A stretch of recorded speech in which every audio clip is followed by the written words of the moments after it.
Продовжуємо розповіді про камінне товариство. Сьогодні в роботі маємо ось такий будинок. Перший поверх ближче до центральної частини стоїть наш камін. Мається на увазі майбутній камін. Кухня-студія позаду мене. Салон, майбутня відпочинкова зона. І ось в цій зоні планується камін. Камін ближче до центральної частини. Позаді каміна сходова клітка і побажання вивести перший тепловий рукав на сходову. Ходіть на другий поверх.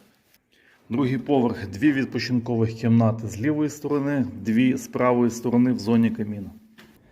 Зона, де стоїть камін на першому поверсі, тут буде виходити один теплий рукав, буде збережена вентиляція в цій кімнаті і вентиляція на першому теж буде збережена.